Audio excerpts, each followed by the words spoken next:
Hello students, in this video I will be speaking about imperfect competition and strategic behavior. When I say imperfect competition, first, there is competition, so it won't be a monopoly. It won't be perfect competition. There are two types of imperfect competition. The first one is a monopolistic competition, when the market has many small firms, each with some market powers. And there will be some situation when we have an oligopoly, when the market has a few large firms, each firms with market power enough to compete actively with each other. The K firms concentration ratio measures the economics power in an industry. This measures the market share of the largest K producers. For example, if I have the 5 largest cake producers and I see what is the market share of these 5 firms, then we are using the 5 firms concentration ratio. The 4 firms concentration ratio shows the market share of the largest 4 producers. The 6 firms concentration ratio shows the market shares of the largest 6 producers, if we have 6 firms concentration ratio. So, as a rule of thumb, if the 4 firm concentration ratio is more than 40%, this is an indication of oligopoly. So it means that there are 4 firms that have more than the 40% of the market share. And if the 4 firms concentration ratio is less than 40, so the 4 largest firms has less than 40%, this is an indication of monopolistic competition. However, sometimes the 4 largest firms has a small part of the market. So maybe the 4 largest firms have only the 10%. But because the other firms are very small, these 4 firms have some market power. Let's speak now about the assumption of a monopolistic competition. When we have a monopolistic competition, the first thing is that the industry contains so many firms that each one ignores competitors when making price and output decisions. They are not thinking in the others. So in this case, they are similar to a perfect competition. So there are many firms. Second, each firm produces one variety of a differentiated product. Now, this is different than the perfect competition. In the perfect competition, the product is homogeneous. In this case, they are different. The products are different. You can think in many companies that produce shoes. So they produce, all of them produce shoes, but the shoes are different of each firm. So these are the Puma, these are the Adidas, but all of them are different, have different commercial, have different quality, or things like this. And all firms have access to the same technology and thus have the same cost curve. 4 firms are free to enter and exit the industry. So if firms are having profit, other firms can come to the industry. If they notice that they are having loss, so some firms can easily go out of the industry.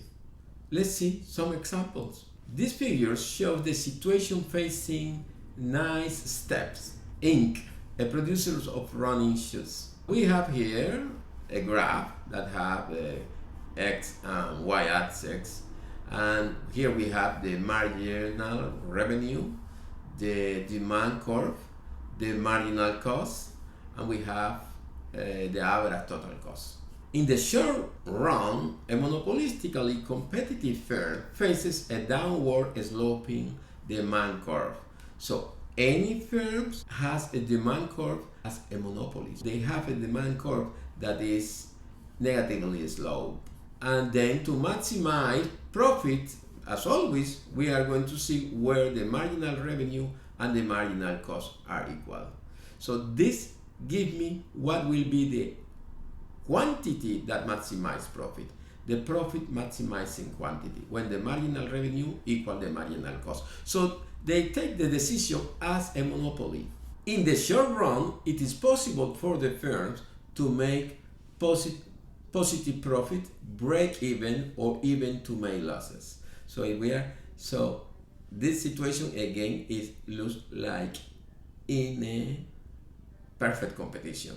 So it's possible for the firm to make positive profit, break even, or even to make losses. In the short run, the best point to produce is when the marginal revenue equals the marginal cost. So that gives the quantity. So decide the quantity exactly as the monopoly decide the quantity. As you already know, the profit maximizing output is 80. Yeah? So here the marginal cost and the marginal revenue are the same. So go down and you see the quantity. And the price, go up to decide what is the price. The price will be 120. So I'm gonna say the profit maximizing price is 120. How I get this? I go up from this 80 until the demand curve, and then this demand curve tell me what will be the price. So just go to the y-axis and then you see the price. For this firm, the bet is to produce 80 weekly with a price of 120.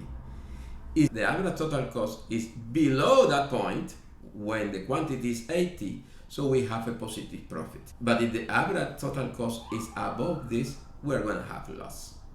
So in this case, we notice that the average total cost is below the price, and that gives me a positive profit. The positive profit will be 120 minus 90 and multiplied by 80.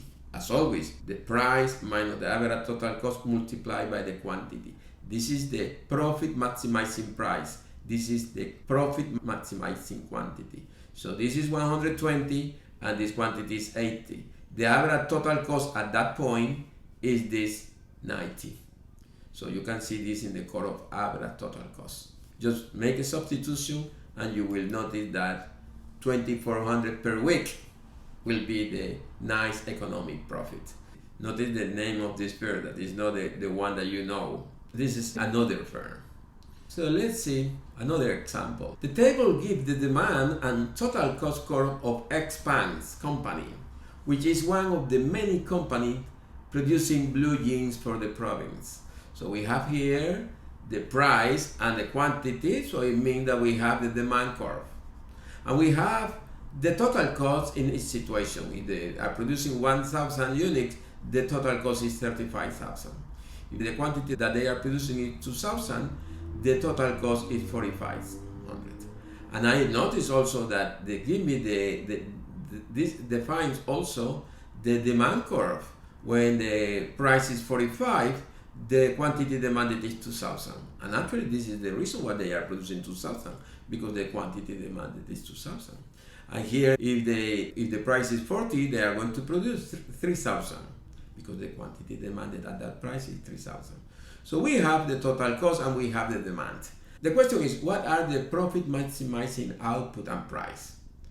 So again, will be a good idea to see what is the marginal revenue and the marginal cost and check where are the same. Let's see, when the quantity is 1,000 and the price is 50, then the total revenue is 50,000. Here in this case will be 2,000 times 45, that is 90,000. 3,000 times 40, this is 120,000. 4,000 times 35, this is 140,000. This is 5,000 times 30, this will be 150,000. And finally, 6,000 times 25, that is 150,000 again. That give me here the maximum revenue between these two numbers. And after that, the total revenue is going down. So it means that they need to reduce too much the price if they want to sell more. Okay, now that we know the total revenue, we can compute the marginal revenue. The marginal revenue, remember, the change in the total revenue divided by the change in the quantity. 50 to 90,000 is 40,000, divided by 1,000 is the change in the quantity. So that gives me 40.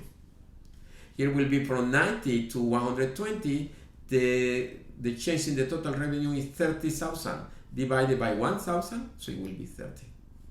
The change here from 120,000 to 120,000 is 20,000, divided by 1,000, this will be 20. 140,000 to 150 is 10,000, so it means that divided by 1,000, it will be 10. And finally, the change here is 0, divided by 1,000 is 0. So we have here the marginal revenue. If we continue working, you will notice, if we could continue working, we would notice that the marginal revenue is going down. And now the marginal cost. So the marginal cost is the change in the total cost divided by the change in the quantity. So here the change in the total cost was from 35,000 to 45,000, 10,000 divided by 1,000 is 10. Here, from here to here is 15,000 divided by 1,000. So again, will be 15 here. Here will be from here to this is 20,000 divided by 1,000 is 20. And now I notice when the marginal revenue and marginal cost are the same. So from here to here, 8,000, it will be 25,000 divided by 1,000, 25. And finally, here is 30,000 the change divided by the change in the quantity, that is 1,000, is 30. So verify where the marginal revenue and the marginal cost are the same.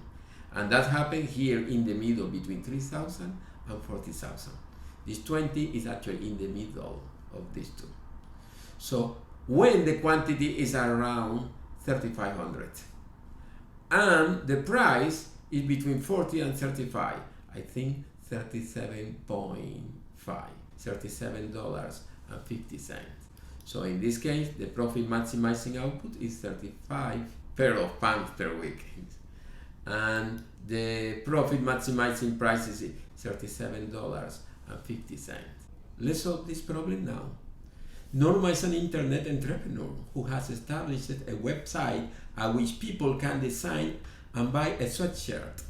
The sweatshirts that her customers design are made to order by another firm. And Nora pays this firm $20 a sweatshirt. Norma has no other costs. The table set out the demand schedule for Norma sweatshirts. So we have here the demand. If the price is 100, they are not going to sell anything.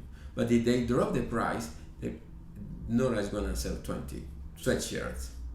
60, they're going to sell 40. If the price is 40, they're going to sell 60, etc. So we have here the demand. So the demand, remember, is the relation between the quantity demanded and the price. And we can get the total revenue just multiplying these two quantities, obviously, because if the demand is 20, Nora is going to produce 20. And the question is, what are the profit maximizing output and price for Norma?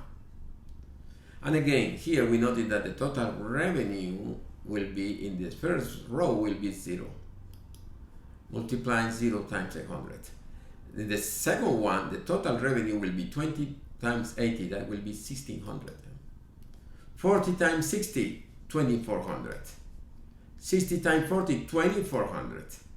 And now 80 times 20, 1,600. And finally, 0. So we have then the total revenue, and for computing the marginal revenue will be the change in the total revenue divided by the change in the quantity. I will be dividing by 20 all the time because I noted that the change in the quantity is always 20. So it will be from 0 to 1,600. The change is 1,600 divided by 20. So that gives me 80. From 1,600 to 2,400, the change is 800 divided by 20, so it will be 40. And here the change is 0 divided by 20 is 0. Here the change is from 24 to 1,600, now the change is negative, it's going down. So the change is negative 800, and then the divided by 20 will be minus 40. You should notice that this it will be negative 80. So we have the marginal revenue, but we need to compare where is the marginal revenue equal to the marginal cost. What is the marginal cost? We should be thinking here. Remember that the marginal cost is the cost that Norma has for selling a new sweatshirt. And I've noticed that any time that he's selling one more sweatshirt, the cost is $20.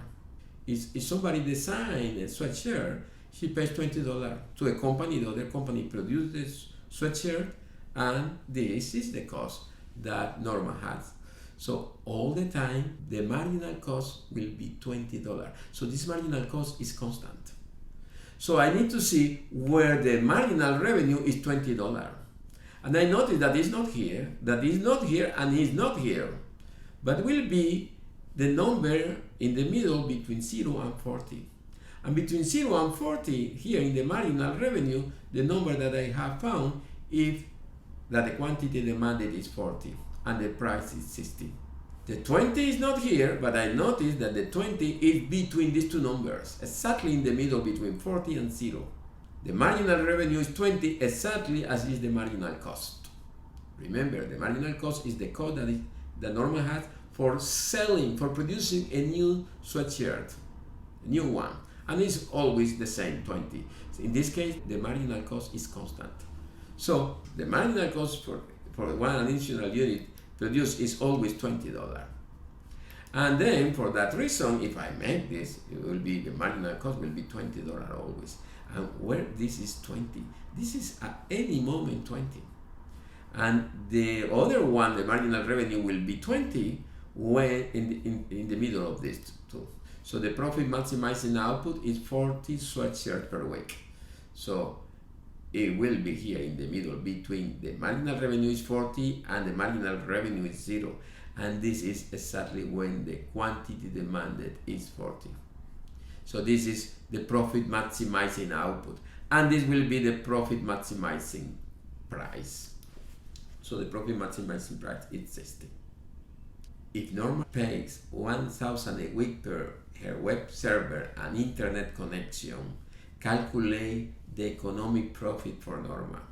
The profit, I know that will be the total revenue minus the total cost. So I can do this. The total revenue, what will be the total revenue when she is selling at the price of 60, 40 sweatshirts? The total revenue will be total revenue minus total fixed cost plus total variable cost. That will be the total cost. The total fixed cost is 1,000. And the total variable cost, it will be the number of sweatshirts times the cost of each sweatshirt. So it will be 40 times 20. It will be the total variable cost. And the total revenue will be 40 times 60. Let's multiply. Let's do that. Yeah? Total revenue, price times the quantity, 60 times 40, so equal 2,400. And the total fixed cost we already have, and the total variable cost will be the average variable cost, by the way, average variable cost, sorry, multiplied by quantity. So in this case, it will be 20 times 40. So it will be 20 times 40. So that will be 800. Plus the fixed cost, that is 1,000. I noted that the total cost will be 1,800. So this is the total fixed cost, and then the total the economic profit will be 2,400 minus 1,800, and this is the 600 that we have. And we have solved this problem also. And this will be 600 per week, by the way. Okay, so far I have been speaking about what happened in a monopolistic competition in the short run. And now I'm going to analyze what could happen in the long run. Here in the screen we have the graph of the demand, the marginal cost, the short run average total cost, and the marginal revenue curve for a company in a monopolistic competition. At the point of the profit maximizing output, the demand curve is higher than the short run average total cost. If that happens, there is a positive economic profit, and we can compute this economic profit. We know that. So in the short run, firms can be actually making profit. And the profit maximizing output in this case is 50, and the price is 140 for this company. So that gives me an economic profit, the profit maximizing output minus the average total cost at that point, multiply all of this multiplied by the profit maximizing output. If you make this substitution, you get that this company is making $3,000. If this is monthly, so it will be making $3,000 monthly. If in this business company are making profit, there will be other company that comes into the market. So other field will enter in the competition. The situation will be that the demand curve for this special company is going to move to the left. So it could happen that at the point of profit maximizing output, the demand curve is at the same point of the average total cost. And if that is happening, if the demand curve is moving left, that will be a possible situation. Obviously, it could be even moving more to the left, and then the company is going to have a loss. But in this situation, in the long run, the companies are making zero profit. The demand curve and the long run average cost intersect in this point. So again, this is the point, the profit maximizing output, but at this profit maximizing output, the price is the same of the average total cost.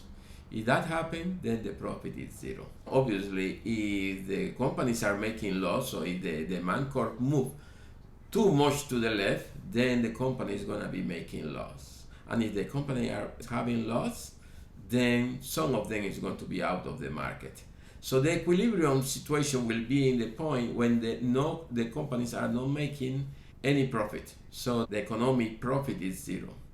And if the economic profit is zero, it will be at a point when the demand curve, that is now we know that is negative slope, intersect the long run average cost. So at that price, and this price cannot be the lower point.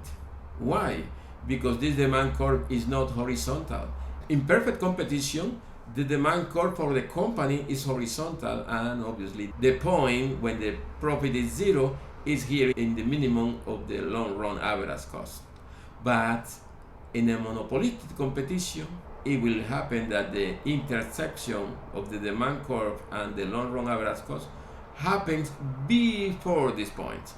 So we can conclude then that the long run economic profit will be zero, and the minimum efficient scale is greater than the profit maximizing quantity. So in the long run, goods are produced at the point where average total costs are not at their minimum. So a monopolistic competitor are not producing at the minimum efficient scale. So they are producing at a quantity that is smaller than the minimum efficient scale. We call this the excess capacity theorem. And the excess capacity is the difference between the minimum efficient scale and the profit maximizing output, the quantity that they are producing. So this excess capacity is QC, the quantity at the minimum efficient scale, minus QL, that is the quantity in the long run, the quantity that the monopolistic competitor is producing. In this example, the excess capacity will be 140, that is the number between 160 and 120. This will be 140 minus this number that is 100. So this 100 minus 100, this will be the excess capacity. So this is 40 units, the excess capacity. And with this I finish my explanation about monopolistic competition, and now I'm going to start explaining things about an oligopoly. When we have oligopoly, the industry contains two or more firms, and at least one of them produces a significant portion of the industry total output. Usually the four largest companies produce more than 40% of the share. We already explained at the beginning. So there are few firms with market power. And because of this, strategic behavior is central to these few firms' actions. They focus in this strategic behavior. Oligopoly firms will make more joint profit if they cooperate or collude. But each individual firm may make more profit if it cheats. That will be important to study. So how could firms reach a cooperative outcome to maximize their joint profits? The mathematics tool that we're going to use to study this is called the game theory. So let's study a little about this game theory. This will be an example of a game that is studied in game theory. This example shows how a game is analyzed using game theory. Assume that there are two players who cannot communicate within them. Each player is asked a question. the players can answer the question honestly or they can lie. If both answer honestly, each receive $100. If one answer honestly and the other lies, the liar receives 500 and the honest players get nothing. If both lie, then each receives $50. So I noticed from this that the best for them together, working together, if they work together, the best for them is to answer honestly. They receive together $100. This is an analysis that can be made. How game theory analyze a game like this? Let's study the component of the game. So first we have the players, a player A and a player B. Then we should see what are the strategies of these players, what are the actions that they can make in this situation. They can answer honestly or they can lie. So these are the strategies. And finally, we also see that there are possible payoff. So the payoff could be $500. This is a possible payoff that one of the player can get, or maybe $100, or maybe nothing, or maybe $50. So there are 100, 50, and 0. So that are the payoff.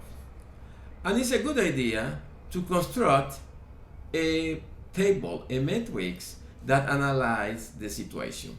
This is called a payoff matrix. We can construct the matrix in this way. Here, on this part of the matrix, I'm gonna type the possible payoff. This is the main part of the matrix, this central part, these 4 squares. And the reason I divided the square in 2 because I'm going to type here the possible payoff of each of the players. So we have a player A and a player B. I'm gonna use the column for analyze the situation for player A and the rows for analyzing the situation of player B. The 2 strategies should be displayed here. So for player A, they have 2 strategies, to answer honestly or to lie. And the same happens for player B. They can answer honestly or player B can also lie. So, and here I'm gonna type the possible payoff. And the analysis is going to be making from this payoff. In this square here that correspond to the player A answer honestly and player B answer honestly, both of them answer honestly, the payoff is $100 for both. So in this case, player B receive $100, player A $100. The situation here, it will be the situation in which player A is lying and player B is answering honestly. But they tell me here that the liar received 500 and the honest player get nothing if that happens. And this is the opposite situation when the player A answer honestly and the player B lie. So in this situation, player B get 500 and player A 0. And this square here, these last entries of the matrix show the situation in which both players lie, and in this case both of them receive $50. Assume that this is a situation in this game. How we analyze this to see what are the actions that the players are going to take. Each player doesn't know what the other player is thinking, what is going to be the action of the other player. So the action that each player is going to take is the best action depending on the action of the other player. The player is going to analyze what happened in each of the strategies of the other player.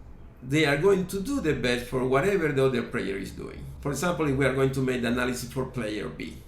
So player B is going to see what happened if player A answer honestly, or if player A lie, what will be the best action for me, for player B. So if A answer honestly, so if A answer honestly means that I am analyzing what happened in this column, because this is the column when the player A answer honestly. What is the best for me? If I am player B, what is the best for me if the player A answer honestly? If I answer honestly, I get $100, but if I lie, I'm going to get $500. So if the players A and answer honestly, the best for player B is to lie. So for player B, the best is to lie. This is what happens if A answer honestly, but what happens if A lie? So let's see what is the analysis of player B if A is lying. If player A is lying, then we are in this column of the matrix. This is when the player A is lying. And if I answer honestly, I get $0. But if I lie, I get $50. So to lie is better than to answer honestly in this situation. So player B is going to lie, because whatever action is taking player A, the best for player B is to lie. Let's see what it will be the analysis of player A. It will be something similar. So now, let's see what will be the best for A if B answer honestly. If B answer honestly, I am in this row of the matrix. So here, if player A answer honestly, player A is getting $100. If I lie, I'm gonna get 500. If I answer honestly, I get 100. I am player A at that moment. I'm thinking as player A. So at that point, showing you here with the cursor of my mouth, I answer honestly and I get $100. But if I lie, I get 500. The best for player A is to lie. So the best for player A is to lie.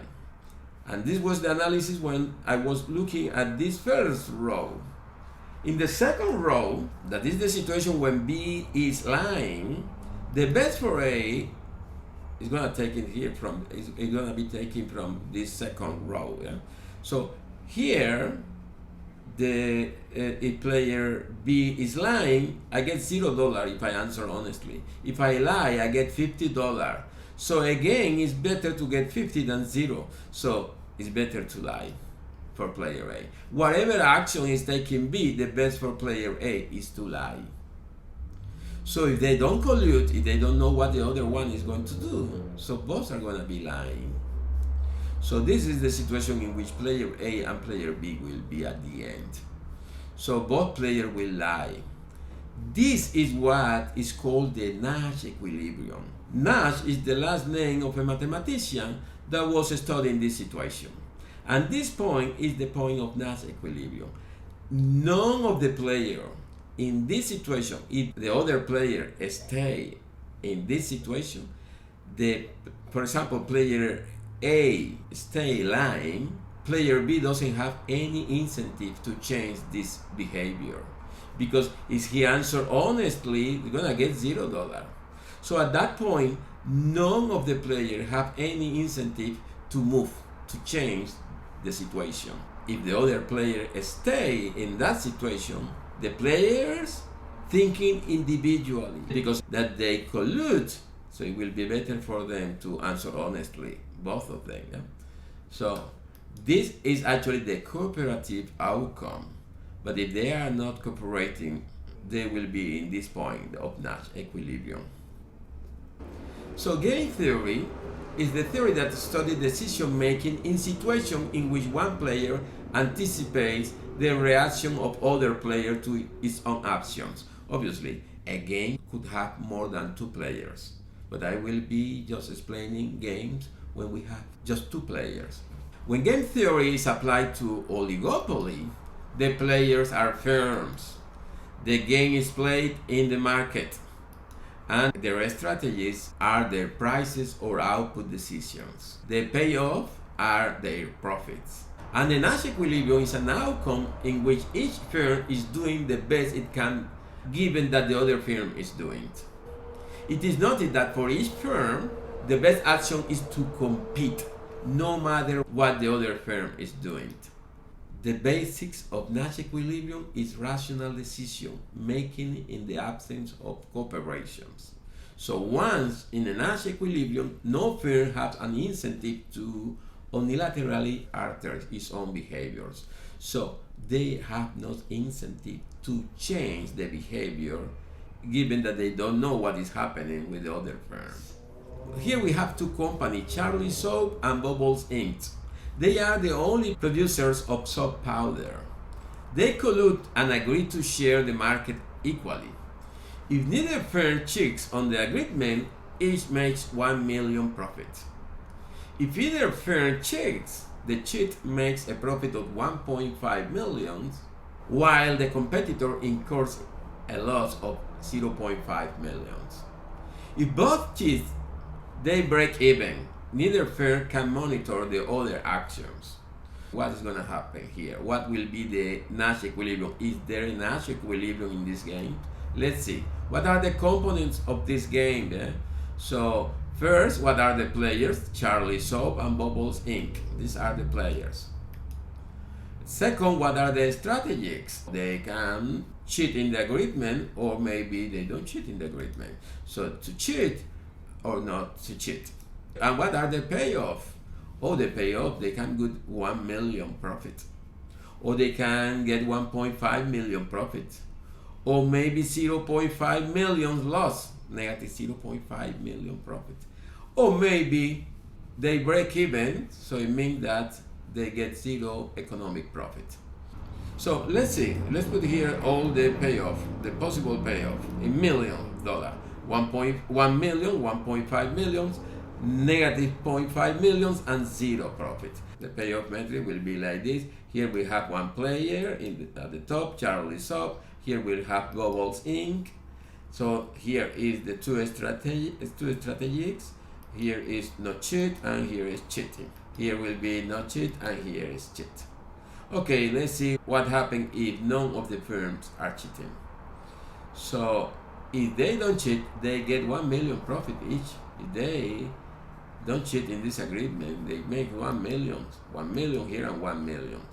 But if Charlie cheat and Bubbles Inc. not cheat, so here in the first row, so Bubbles is gonna have a loss of 0.5 million, but the cheater is gonna have a 1.5 million. And this is the opposite situation when Charlie doesn't cheat and Bubbles Inc. cheat. So we have 1.5, and here we have negative 0.5 millions. And this is the situation when both cheat and they break even. So we're going to make the analysis of this payoff metrics. This is the cooperative outcome, I know, yeah? This is the best for them, I guess, if they work together. Yeah? They get a profit of $2 million, 1 million for each of them. But let's see what will be the analysis decision. For Charlie, so Charlie is thinking, what is the best for me if Bubbles Inc. is not cheating? So if Bubbles is not cheating, we are in this first row. I noted that the best for Charlie is to cheat, because here I'm getting 1.5 million, here I'm getting only 1 million. So Charlie, in this situation, the best is to cheat. And if Bubbles is cheating, so if Bubbles is cheating, what is the best for Charlie? We are now in the second row. In this point here, Charlie is losing $500,000. And in this case, are getting a 0 economic profit. So they are going to have a 0 profit. 0 is better than losing 0.5 million. And then the best for Charlie will be cheating in this case again. So the best for Charlie is to cheat. And a similar analysis is going to be made by Bubbles. For Bubbles, if Charlie is not cheating, Bubbles is gonna be thinking like in this column here, when Charlie is not cheating. And in this first cell, that Bubble is not cheating, you get 1 million. But if Bubble cheat, get 1.5 million. So if Charlie is not cheating, again for Bubble, the best is to cheat. And if Charlie is cheating, we are in the second column, and we notice that for Bubbles, we can have a loss, or maybe get a 0 profit. And again, it's better to get a 0 than a loss of 0.5 million. The best for Bubbles again is to cheat. So both players will cheat. This will be the Nash equilibrium. Let's analyze this example. We have two firms, A and B, and they are bidding on a government contract. And each firm's bid is not known for the other firm. Each firm can bid either 10,000 or 5,000.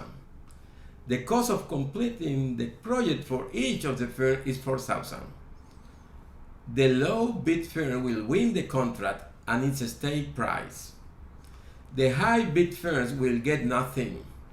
If the two bids are equal, the two firms will split the price and cost evenly. What is the payoff of this game? So we have here two players, the firms A and firms B.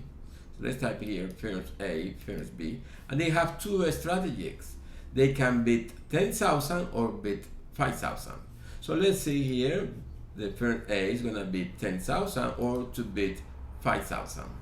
And for the firm bid, we have the same two strategies. And let's see what happened in each of the situation. For example, both bid 10,000. If both bid 10,000, so they are even, and then for that reason, both get the contract. So they need to split the cost.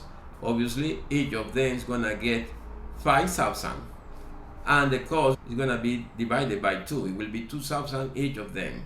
So they are gonna get 5,000 each. They won the project, both of them, so they need to share the price. They are gonna get 5,000 each. But also they need to split the cost. So the cost of the project is 4,000. So it will be 5,000 that they are getting minus 2,000 will be 3,000 each of them. So in this case, if both bid 10,000, each of them are getting at the end 3,000. Let's see what happened each of the firm B bid 10,000, but the firm A bid 5,000. So in this case, obviously, firm A is gonna win the project. It's bidding for a lower number.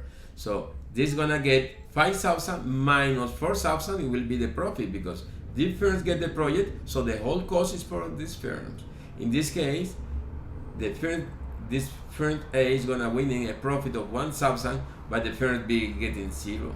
So it will be 0 and 1,000. The other situation here is the opposite of this. In this case, firm B bid for 5,000, the firm A bid for 10,000. So the winner is B. He gets $1,000. I know he's gonna get 5,000 minus 4,000. That is the cost of this project. Will be 1,000, and then the other firm is gonna be 0. What happened if both of them bid 5,000? And this is this situation. If both of them bid 5,000, so they are going to split this 5,000. It will be 2,500 to each of them. But they are also going to split the cost of the project. So it will be 2,000 each of them the cost. So it will be 2,500 minus 2,000. It will be 500 each of them. So each of them get 500. So this will be the payoff metrics of this game. And now let's make the decision analysis. So for firm A, what will be the best for firm A? What happened is B bid 10,000. If B bids 10,000, then the good for firm A will be to bid 10,000 also, because in this case we're gonna get 1,000, and in this case it's gonna get 3,000. The best for firm A is to bid also 10,000. So it will be this point here, both bid 10,000. But what happens if firm B bid 5,000? Then we are in the second row, and then if they bid 10,000, it's gonna get $0. If they get 500, if they bid 5,000, it's gonna get 500. So in this case, then the best for A is to bid 5,000. So we have here that if B 10,000, the best for A is to bid 10,000. If B bids 5,000, then the best for A is also to bid 5,000. Let's see for the other situation. For firm B is exactly the same. If A bids 10,000, now we are in the first column. The best for B is 3,000. In this case, get 3,000. In this case, gets 1,000 B. So it's better to bid 10,000 also. So this is a game that doesn't have only one Nash equilibrium point. So look at that. What is better for if A bid 5,000? If A bid 5,000, the bet for B is to bid 5,000. You can see that it's better for B to bid 5,000 also.